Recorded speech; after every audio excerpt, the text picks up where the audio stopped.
This video is brought to you by my website, aeroparts.com, high quality, genuine parts. In this video, I'm going to be replacing all 4 engine mounts in a 2002 Honda Civic with the 1.7 liter engine. Here's where I'll be jacking it up. There's a jacking point right on the front underneath the radiator, right where that arrow is pointing. If your jack isn't tall enough to reach it, you can jack it up by the pinch welds. Just make sure your jack has something to protect the pinch weld from getting bent. Once you have it jacked up, this is where you can support the vehicle with your jack stand. This is one of the support points.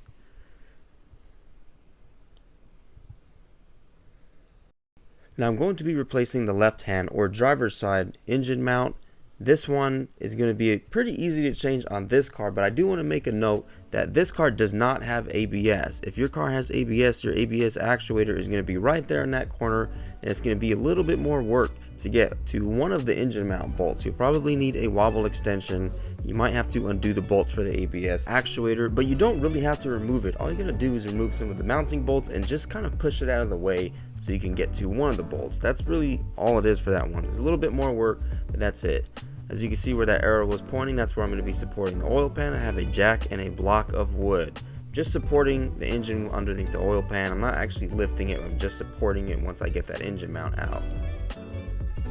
This engine mount has 17mm bolts for the bracket, and there's 3 14mm bolts holding that engine mount to the body. You'll see in just a second.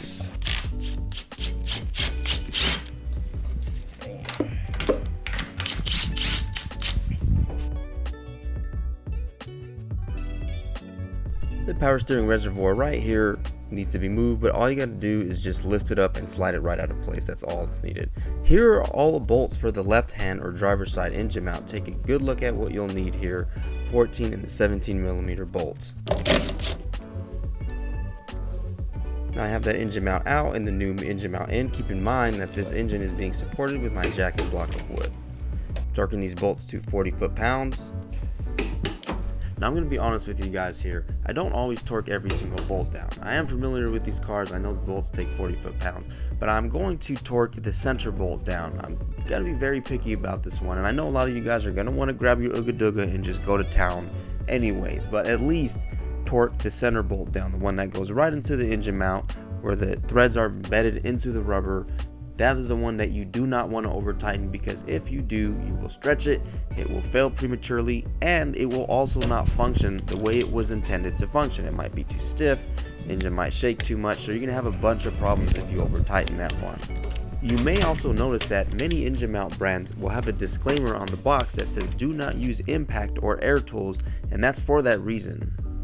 So the bolts that are going into the body or the engine mount bracket or whatever, fine. If you're tight enough and you're happy, I'm not going to be a stickler about that. But the one that's into the center of the engine mount, yes, I would recommend torquing it. If you don't have a torque wrench, at least try not to over tighten it. Now I'm going to be working on the front engine mount. This is the one that's closest to the radiator. All these bolts, by the way, take 47 foot-pounds. They're all 17mm. That center bolt that goes through the engine mount has a nut on the other side, so it may spin, you may have to hold it from the other end, but there's just 3 bolts. I'm taking the bottom and the top one off with a box and wrench, and the center one I'm just going to grab a ratchet and a wrench to hold the nut on the other side.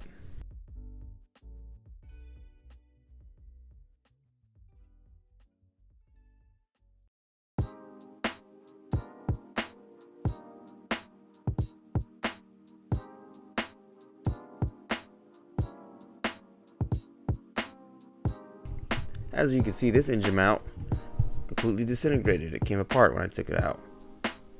Now I have the new engine mount. Gonna be putting that in. Remember, 47 foot-pounds for all 3 bolts. Don't tighten them all together at once. Just get them threaded on, and once they're all threaded on, then you can start tightening them all down. Now I'm going to be working on the transmission mount. It's got a bunch of 10mm bolts holding this air box on. It has to come off before I can access that transmission mount. So I'm going to remove these 10mm bolts and get this air box out of the way. I also have to move the jack from my oil pan to underneath the transmission. I didn't get that on video, so just a heads up on that, but any flat surface will be fine. You're just going to be supporting the transmission when you remove that mount.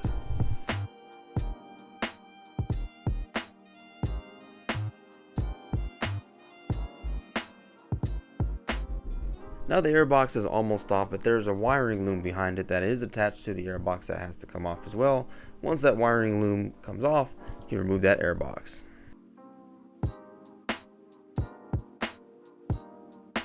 And the transmission mount is in full view. You can get all the bolts from here. I'm just moving my jack over, and you're going to support it like the oil pan. Just find a flat surface on the transmission to support your transmission.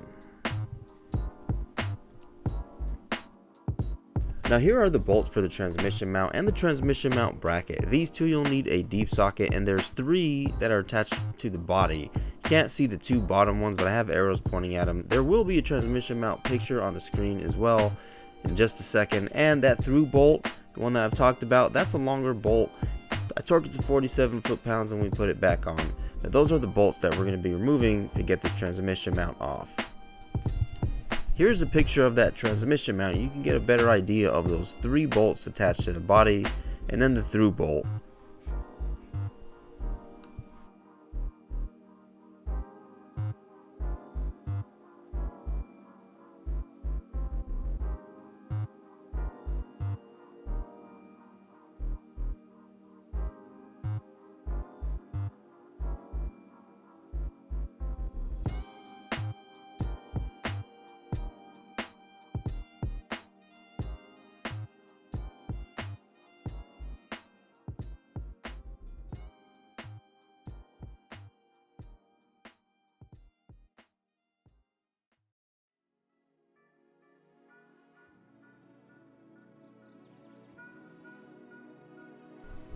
Now the transmission mount is loose and can now be removed. Have the new mount on.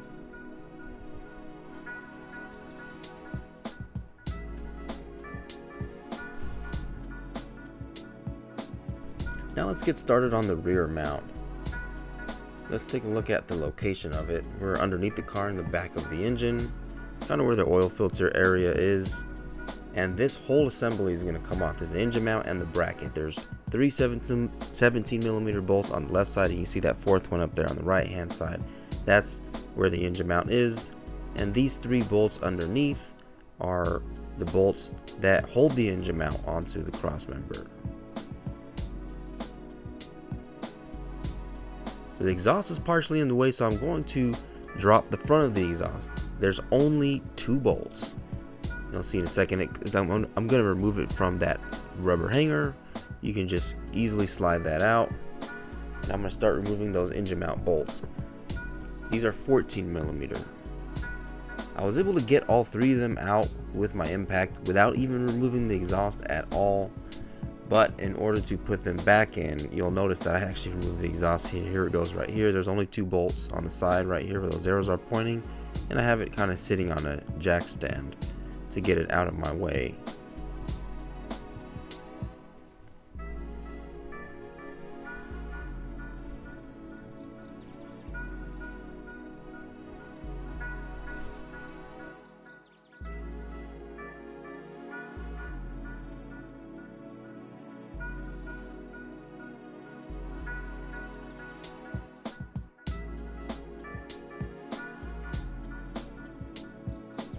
Now here are those 14mm bolts. They're all different sizes.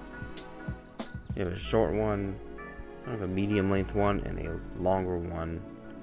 We'll check out the positions of those bolts. And now we're going to remove the 3 17mm bolts.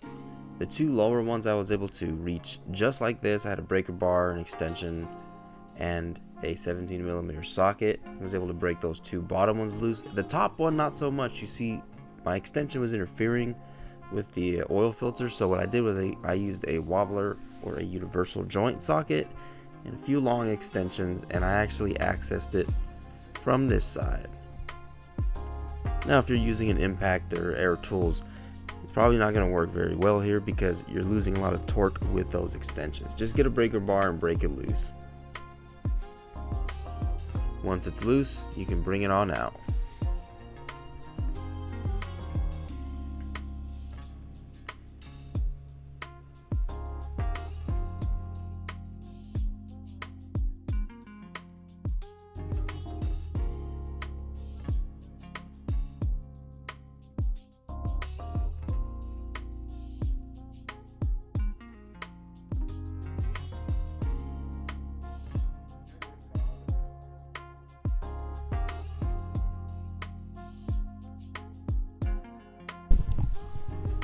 3, 2, 1.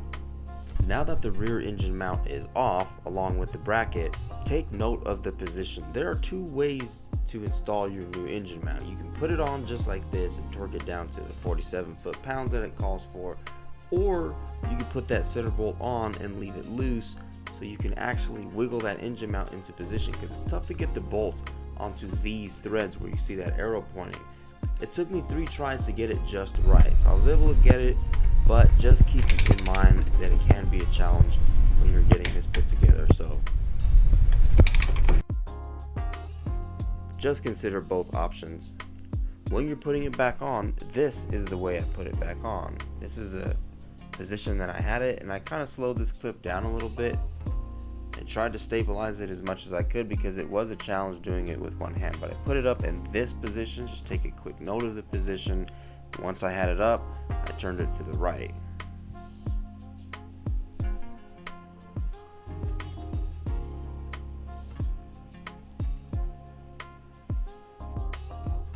And that is it. It's back in place. The rest of this job is just putting those bolts back on, getting it all back together. Remember, like I said, the engine mount bottom bolts can be a challenge if that engine mount is not in the right position. So if it's not, you're gonna have to take it off and reposition it again. It took me 3 tries to do this. So again, I always say take note of the position. But at this point, all the rest of the bolts go back on. Put your exhaust 2 bolts back on, tighten everything up, give everything a check, and take it for a test drive. If this video helped you out, make sure to hit like, and if you want to see more content on this car, make sure to subscribe. And don't forget to check out aeroparts.com for high quality, genuine parts.